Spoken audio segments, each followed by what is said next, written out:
ஓம் ஸ்ரீ பரமாத்மனே நமக. ஸ்ரீமன் நாராயணீயம். மெய்ப்பொருள் அறிவோம். நம் பாரத தேசம் ஒரு புண்ணிய பூமி. மேனாட்டவர்களும் மன அமைதி வேண்டி இப்புண்ணிய பூமியில் வந்து தங்குகிறார்கள். எங்கு சென்றாலும் இயற்கை எழிலுடன் விளங்கும் புண்ணிய நதிகளும் திருக்கோயில்களும் இவ்வெழில் கொளிக்கும் பிரதேசங்களில் கேரளம் புகழ்மிக்கது. ஸ்ரீ நாராயண பட்டத்திரியே உத்ருத கேரளோ பிருகுபதேவா தேச என்று ஸ்ரீ பரசுராம அவதாரத்திலே கூறுகிறார். இக்கேரளத்தில்தானே ஸ்ரீமத் சங்கர பகவத் பூஜ்ய பாதர்கள் பையூர் ஆச்சாரிய பட்டர் இக்காப்பிய ஆசிரியரான ஸ்ரீ நாராயண நம்பூதிரி முதலிய பேரறிஞர்கள் திருவவதாரம் செய்தன. இக்கேரளத்தில் எத்தனையோ திருக்கோயில்கள் விளங்கி வந்தாலும் சிவச்சேத்திரத்தின் நாயகமாக திருச்சூர் ஸ்ரீ வடக்கநாத திருக்கோயிலும் ஸ்ரீமன் நாராயண சேத்திரத்தின் திலகமாக விளங்கும் ஸ்ரீ குருவாயூரும் விளங்கி வருகின்றன. ஸ்ரீ குருவாயூர் திருச்சூர் அருகே சுமார் 23 கிலோமீட்டர் தூரத்தில் உள்ளது. அக்குருவாயூரில் கங்கையீர் புனிதமாய நாராயண சரஸ் என்கிற குளம் உள்ளது.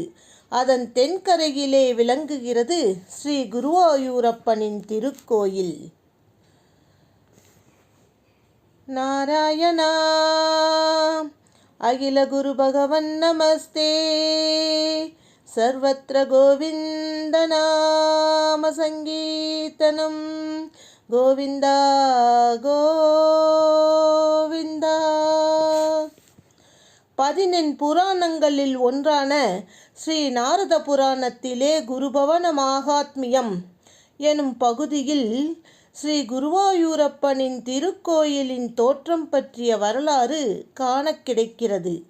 ஆதியில் பிரம்மதேவன் சிருஷ்டி தொழிலை செய்ய முற்பட்ட போது அவரது தாமச குணத்தினால் அத்தொழில் சரியில்லாமல் தாறுமாறாக அமைவது கண்டு இறைவனை துதிக்க ஸ்ரீமன் நாராயணன் தனது ஆத்மஸ்வரூபமாயுள்ள ஸ்ரீமன் நாராயண விக்கிரகத்தை தர பிரம்மதேவன் அதை பூசித்து தனது படைப்பு தொழிலை நடத்தினார்.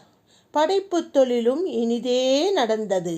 பின் சுவாயம்புவ மன்வந்தரத்தில் நவ பிரஜாபதிகளில் ஒருவரான சுதபஸ் புத்திர பேறு வேண்டி தன் மனையாளான பிரிச்னி என்பவளுடன் பிரம்மதேவரை குறித்து தவமியற்றவே தவத்திற்கு மகிழ்ந்த பிரம்மதேவர் அவர்களுக்கு தான் ஆராதித்து வந்த ஸ்ரீ நாராயண விக்கிரகத்தை அளித்து இதை பூசித்து வர புத்திரப்பேறு கிட்டும் என்று அருளிச் செய்தார். அவ்வாறே பூசனை புரிந்த அவர்களுக்கு இறைவனே பிரிச்னிகற்பன் என்ற திருப்பெயருடன் திருவவதாரம் செய்தார். பின் அத்தம்பதிகள் அடுத்த பிறவியில் காசியபர் அதிதியாக பிறந்து அந்த ஸ்ரீமன் நாராயண விக்கிரகத்தை பயோவிரதம் என்கிற விரத முறைப்படி பூசனை புரிய எம்பெருமானே அவர்களுக்கு ஸ்ரீ வாமனா மூர்த்தியாக திருவவதாரம் செய்து அருள் புரிந்தார். துவாபர யுகத்திலே அத்தம்பதியர் வசுதேவர் தேவகையாக திருவவதாரம் செய்ய பகவான் ஸ்ரீ கிருஷ்ணராக திருவவதாரம் செய்து அவர்களை ஆட்கொண்டார். இவ்வாறு ஸ்ரீ பகவானுடைய அந்த ஸ்ரீமன் நாராயண விக்கிரகம் 3 யுகங்களாகவே பூசனை புரியப்பட்டு வந்ததாக புராணம் கூறுகிறது. ஸ்ரீ கண்ணபிரானும் அந்த விக்கிரகத்தை பூசித்து வந்தார். பின் அதை தனது பரமபக்தரான உத்தவருக்கு அளித்தார். பகவான் தனது அவதார லீலைகளை முடித்து கொண்டு ஸ்ரீ வைகுண்டமான தன் ஜோதிக்கெழுந்தருளுகிற போது உத்தவரை நோக்கி, உத்தவரே, இன்றிலிருந்து 7வது நாள் ஒரு பெரும் பிரளயம் உண்டாகி துவாரகை முதலிய பட்டணங்களை கடல் கொள்ளும்.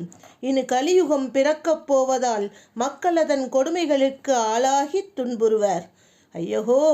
ஆகவே பக்தர்களை கரையேற்ற அவர்களுக்கு அருள் புரிய நீ இந்த விக்கிரகத்தை காத்து உனது குருவான வியாழ பகவானுடன் கலந்து பேசி அவர் கூறுமிடத்திலே பிரதிஷ்டை செய்வாயாக என்று கூறிவிட்டு தன்னுடைய ஜோதிக்கெழுந்தருளினார். இறைவன் கூற்றுப்படி துவாரகை கடலில் மூழ்கியது. விக்கிரகமோ அலைகளின் சீற்றத்தில் இங்குமங்கும் அலை புரண்டது. இதை கண்ட பிரகஸ்பதி பகவான் வாயு பகவானின் துணை கொண்டு அவ்விக்கிரகத்தை அலைகளிலிருந்து மீட்டு தாங்கி வந்து அதனை உரிய இடத்திலே பிரதிஷ்டை செய்ய வான்வெளியே தேடி அலைந்தார். அவ்வாறு வரும்போது பரசுராம கஷேத்திரமான கேரள பிரதேசத்தின் செழிப்பையும் அமைதி நிலவும் பெருமையையும் கண்டு ஸ்ரீ சிவபெருமானின் கட்டளைப்படி அங்குள்ள ஸ்ரீ நாராயண சரசின் தென்புறம் ஸ்ரீமன் நாராயண விக்கிரகத்தை பிரதிஷ்டை செய்தார்கள். குரு பகவானும் வாயு பகவானும் சேர்ந்து பிரதிஷ்டை செய்ததால் இவ்விடம் குருவாயூர் என்றும் அங்கு விளங்கி வரும் ஸ்ரீமன் நாராயணனை ஸ்ரீ குருவாயூரப்பன் என்றும் பக்தர்களை அழைக்கிறார்கள். ஸ்ரீ நாராயண பட்டத்ரி ஸ்ரீமன் நாராயணியத்தில் பவத்தீர்த்தமிதம் என்று இந்த ஸ்ரீ நாராயண சரஸை குறித்துள்ளார். இங்குதான் ஸ்ரீ பரமேஸ்வரன் பிரச்சேதஸ்களுக்கு ஸ்ரீ ருத்ரகீதையை உபதேசம் செய்தருளினார் என்பது கூட ஐதீகம். வாக்கிற்கும் மனத்திற்கும் எட்டாத பெருமையுடையவன் ஸ்ரீ குருவாயூரப்பன். இறைவனின் எழில்மிகு திருவுருவம் கண்ணுக்கும் மனத்திற்கும் விருந்து. ஒரு குழந்தை நிற்பது போன்ற திருவுருவம், ஜெகன்மோகன சௌந்தரியம். கண்டவர் கண்கள் மற்றொன்றினை காணா இத்திருமேனியின் அழகை ஆசிரியர் 2வது மற்றும் 100வது தசகங்களில் வர்ணிப்பதை காண்க. இதயத்திற்கு இனிமையும் மனதிற்கு ஆறுதலும் அளிப்பது, முத்தாபங்களையும் போக்கி அருளுவது. ஸ்ரீ தத்தாத்ரேய சொற்படி ஜனமேஜய மகாராஜா இந்த நாராயண சரஸில் ஸ்நானம் செய்து ஸ்ரீ குருவாயூரப்பனை தரிசித்து தன் தொழுநோயிலிருந்து விடுபட்டார் என்று புராணம். அத்வைத ஸ்தாபனாச்சாரியான ஸ்ரீ சங்கர பகவத் பாதர்கள் நோய் நீங்கவும் பிள்ளைப்பேறு பெறவும் மன அமைதி கிட்டவும் இங்கு வந்து அருள் பெறுவோர் 1000 என்று கூறுகின்றார். இன்றும் கொம்பு முளைத்த தேங்காய்களை கோயிலின் முன்மண்டபத்திலே கட்டியுள்ளதை காணும்போது அந்த குருவாயூரப்பனின் மகிமை புலனாகிறது. தென்னாட்டு படையெடுப்பின் போது மன்னன் திப்பு சுல்தான் இக்கோயிலுக்குள் உட்புக முயற்சிக்க அது முடியாது தவித்து அப்பனருள் உணர்ந்து ஏராளமான மானியங்களை தந்து சென்றதாக வரலாறு. ஸ்ரீ குருவாயூரப்பனது பெருமைகளை கூறப்புகின் அது ஆற்று மணலை எண்ணுவதற்கு ஒப்பாகும். வானத்திலுள்ள நட்சத்திரங்களுக்கு எண்ணுவதை ஒப்பாகும். விரிவஞ்சி முடிக்கின்றோம். ஸ்ரீமன் நாராயணம் எனும் ஒப்புயர்வற்ற வடமொழி பக்தி காப்பியத்தின் ஆசிரியர் யார் தெரியுமா? அவர்தான் ஸ்ரீ நாராயண பட்டத்ரி. இவர் எழுதிய பிரக்ரியா சர்வஸ்வம் எனும் நூலின் முகவுரையில் ஆசிரியரே அவரது வரலாற்றை கூறுகிறார். பூக்கண்டே கேரளாக்கே சரித்தமிக நிலாம் உத்தரேனைவ நாவா சேத்ரே கவ்யூதி மாத்ரே புனருரு பரிணவ கிராமநாம்னி சதாம்னி. கேரள தேசத்திலே பாரத புலை என்ற நதிக்கரையில், அதாவது நீலா நதிக்கரையிலே புண்ணியமான திருநாவா எனும் தேவி சேத்திரம் விளங்குகிறது. அதன் அருகில் மேல்பத்தூர் எனும் கிராமத்திலே ஸ்ரீ பட்டத்ரி திருவவதாரம் செய்தார். இவரது தந்தை சாத்திரத்தின் கரைகண்ட மாத்ருதத்தர் எனும் அந்தனர். இவரது சகோதரர் தாமோதர பட்டத்ரி எனும் பேரறிஞர். நம்பூதிரி தன் குருவாக அச்சுத பிசாரடி என்பவரை ஏற்றுக்கொண்டார். குருவிடம் வியாக்கரணம் படித்து வருகையில் குரு ஒரு நாள் என்ன சொன்னார் தெரியுமா? குழந்தாய், உனக்கு இலக்கண வேற்றுமைகள் எல்லாம் நன்கு தெரியுமோ என கேட்க, அதற்கு நம்பூதிரி விபக்திகள் அனைத்தையும் சேர்த்து ஒரு சுலோகமாக வடிவமைத்து அவருக்கு விடையளித்தார். இவ்வாறிருக்க குருவான அச்சுத பிசாரடியின் மருமகளோடு இவரது விவாகம் நடந்து முடிந்தது. பட்டத்ரியின் வாழ்க்கையிலே படிப்பில் கவனம் செலுத்திய பட்டத்ரி இலக்கணத்தின் எல்லையையே கைப்பற்றினார். குரு அச்சுத பிசாரடி வாத நோயினால் பீடிக்கப்பட்டு மிகவும் துன்புற்றார். பிசாரடி தானே சிறந்த மருத்துவர்தான், ஜோதிடரும் ஆவார். ஆனால் அவரது மருத்துவம் அவருக்கு கை கொடுக்கவில்லை. மருத்துவ சிகிச்சையை விடுத்து வேதத்திலும் கர்மகாண்டங்களிலும் கூறியுள்ள பிராயச்சித்தங்களை செய்யலானார். அப்பிராயச்சித்த கர்மாவின் முடிவிலே தானங்கள் செய்ய வேண்டிய காலத்தில் வாதரோகத்தை ஆவாகனம் செய்திருந்த ரோகப்பிரதிமையை யாருக்கு அளிப்பது என்ற கேள்வி நேரத்தில் ஸ்ரீ பட்டத்ரி தன் குருவிடம் கொண்டிருந்த அன்பாலும் மரியாதையாலும் அந்த ரோகப்பிரதிமையை தானே தானமாக பெற்றார். தானம் பெற்றதுமே அந்த வாதரோகம் குருவை விடுத்து நம்பூதிரியை பற்றி கொண்டது. குருவினுடைய ரோகம் குணமானது கண்ட சீடர் மிகவும் மனமகிழ்ந்தார். இப்பொழுது பட்டத்திரியின் வயது என்ன தெரியுமா? 26 ஆண்டுகள். இக்கரும வினையினால் பெறப்பட்ட நோய்க்கு மருந்து அருமருந்து ஸ்ரீ குருவாயூரப்பனுடைய கருணை ஒன்றுதான் என்று திடமாக நம்பிய ஸ்ரீ பட்டத்ரி பிரச்சேதஸ்களுக்கு ஸ்ரீ ருத்ரகீதி உபதேசம் செய்யப்பட்ட இடமான ஸ்ரீ குருவாயூருக்கு சென்று அங்கு விளங்கும் அப்பன் ஸ்ரீ குருவாயூரப்பனை பூஜிப்பதிலேயே ஈடுபட்டார். பகவானுக்கு நிவேதனம் செய்யப்பட்ட அன்னத்தை மட்டுமே ஏற்று ஒரு நிலைப்பட்ட மனதோடு ஸ்ரீ குருவாயூரப்பனை துதிக்கலானார். இவரோ பெரிய கவி. வாய் சும்மா இருக்குமா? இறைவனை துதிப்பதில் ஈடுபட்ட இவர் சிறந்த பக்தி நூலான ஸ்ரீமத் பாகவதத்தின் அமிர்தரசத்தை கதைக்கோவையாக பக்தி நெறியும் பிரேமை நெறியும் சொட்ட சொட்ட தினம் ஒரு தசகம் வீதம் துதிக்கலானார். முதல் ஸ்லோகத்திலே வேதப்பொருளே இங்கு வந்து காட்சியளிக்கிறாரே, இதுவன்றோ மக்களாகிய நாம் செய்த பெரும்பேறு.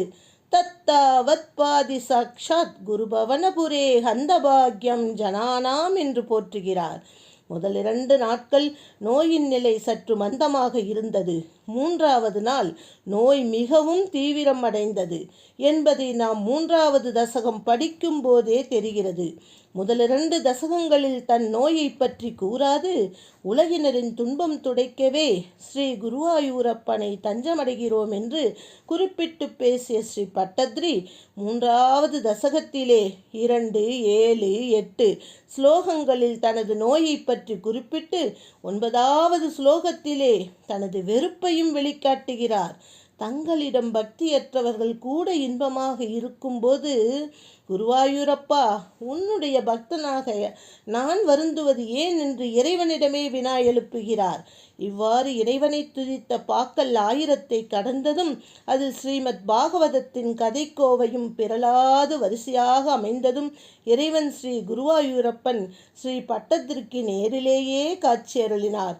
99வது தசகம் ஸ்லோகம் 10 மூர்த்திம் தே சம்ஸ்ரயேகம் பவனபுரபதே பாகிமாம் கிருஷ்ணரோகாத். குருவாயூரப்பா, உனது மூர்த்தி ஒன்றே எனக்கு பற்றுக்கொம்பு, வேறு கதியே இல்லை. என்னை நோயிலிருந்து காத்தருள் என்று மனமுருக வணங்கி வேண்டி எழுந்தார். அக்கணமே ஸ்ரீ குருவாயூரப்பன் ஸ்ரீ வைகுண்டலோக காட்சியை பட்டத்திரிக்கு அளித்தார். அக்கண்கொள்ளா காட்சியே 100வது தசகமாக அக்ரே பஷ்யாமி என்று ஆரம்பிக்கிறது. இதோ கண்ணெதிரில் காண்கிறேனே ஒளிமயமான ஒரு தேஜஸ், அதன் நடுவே அழகு சொட்டும் ஒரு குழந்தை. இதோ இப்போதுதான் யவ்வனப் பருவத்தை தொடுகிறான். நீருண்ட மேகம் போன்ற நிறம், சுற்றிலும் நாரதர் முதலிய மகரிஷிகள், உபநிடதங்களாகிய பெண்கள் கூட்டம். ஆஹா, ஆனந்த ரசக்கடலில் மூழ்கிவிட்டேன் என்று வியக்கிறார். இவ்வாறு இறைவனை நேரிலே கண்டுகளிக்கும் பேறு பெற்ற இவரிடம் நோய் எப்படி தங்கும்? உடல் நோயும் மனநோயும் முற்றிலுமாக நீங்கவே பட்டத்ரி அதனிடம் தனக்குள்ள நன்றி அறிதலை வெளிப்படுத்துகிறார். எப்படி தெரியுமா? நோய்களே, நீங்கள்தான் எனக்கு உண்மையில் உற்ற நண்பர்கள். காப்பியம், அலங்காரம், தர்க்கம் என்று சாத்திரங்களை படித்து படித்து சபைகளில் வாக்கியார்த்தம் சொல்வது என்று என் வாழ்நாளெல்லாம் வீழ்நாளாகவே ஆகியிருக்கும். வேதாந்தமா, ஸ்ரீ பகவானது திருவடி பஜனையா, எல்லாம் நாளை பார்த்து கொள்ளலாம் என்று சொல்லியே உலகியல் இன்பத்தில் ஈடுபாடு கொண்டு நாள் கழிவது தெரியாது யமனது திசையான யமபட்டணத்தை அல்லவா அடைந்திருப்பேன். உன் அருளாலன்றோ இன்று உலகியல் இன்பத்தில் பற்றின்றி ஸ்ரீ பகவானது திருவடி தாமரைகளில் மனம் ஈடுபாடு கொண்டது. இலக்கண சாஸ்திரமே. நம்பூதிரி பல ஆசிரியர்களிடம் வித்தியை பெற்றிருந்தாலும் தனது இலக்கண ஆசிரியரான அச்சுத பிசாரடியிடம் அளவு கடந்த பக்தியும் மரியாதையும் கொண்டிருந்தார். தனது குருவிடம் தனது நோய் ஸ்ரீ குருவாயூரப்பன் இன்னருளால் பூரணமான குணமானது பற்றி கூறுவதற்கு ஆவல் கொண்டு திருக்கண்டியூர் சென்றார். அது சமயம் பிசாரடி இறக்கும் தருவாயிலே இருந்தார். நான் இறக்கும் தருவாயிலே ஸ்ரீ காசி விஸ்வநாதரான ஸ்ரீ பரமசிவனே எனது காதில் தாரக மந்திரமான ஸ்ரீ ராமநாமாவை கூற வேண்டும் என்று வேண்டி கீழ்வரும் ஸ்லோகத்தை சொல்லிக் கொண்டிருந்தார். காயே சீததி கண்ட ரோத்தினி கபே குண்டேச வாணிபதே ஜிம்ஹாயாம் திருசி ஜீவிதே ஜிகமிசௌ ஸ்வாச சனை சாமியதி ஆகத்ய ஸ்வயமேவ ந கருணையா காத்யாயனீ காமுக கர்ணே வர்ணயனாத் பவார்ணவ பயாத் உத்தாரகம் தாரகம். உத்தாரகம் என்பது வரியில் கூறிய குரு அதற்கு மேல் நாக்கு புரளாது வருந்தவே அப்போது அங்கு வந்த சீடரான பட்டத்திரி தாரகம் என்று கூறி ஸ்லோகத்தை முடித்தார். குரு ஆனந்த கண்ணீர் பெருக சீடரை மனதால் ஆசீர்வதித்து விண்ணுலகை அடைந்தார்.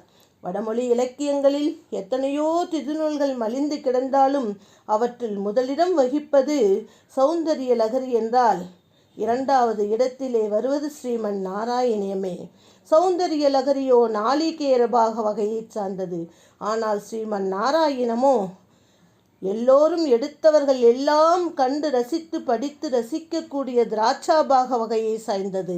இவ்வளவு அழகுமிளிரும் இந்நூலுக்கு வடமொழியில் பக்தப்பிரியம் என்று பெயர் பெற்று இன்னும் ஒரு புலவர் பாலபோதினி என்றும் விரிவான உரையை தந்துள்ளார். அறப்பணி செய்து வரும் ஸ்ரீமன் நாராயணியத்திற்கு தமிழில் பாலபக்த பிரியம் என்ற சிறப்பு பெயரும் உண்டு. இவ்வளவு மகத்துவங்களை அற்புதமாக கொண்டிருக்கின்ற இந்த ஸ்ரீமன் நாராயண கிரந்தத்தை இந்த கலியுகத்திலே அனைத்து மக்களும் படித்து இன்புற்று கர்ம வினைகளையெல்லாம் போக்கிக் கொள்ள அந்த குருவாயூரப்பனின் திருவடிகளை தஞ்சமடைய வேண்டி முடிக்கின்றேன். ராதே கிருஷ்ணா.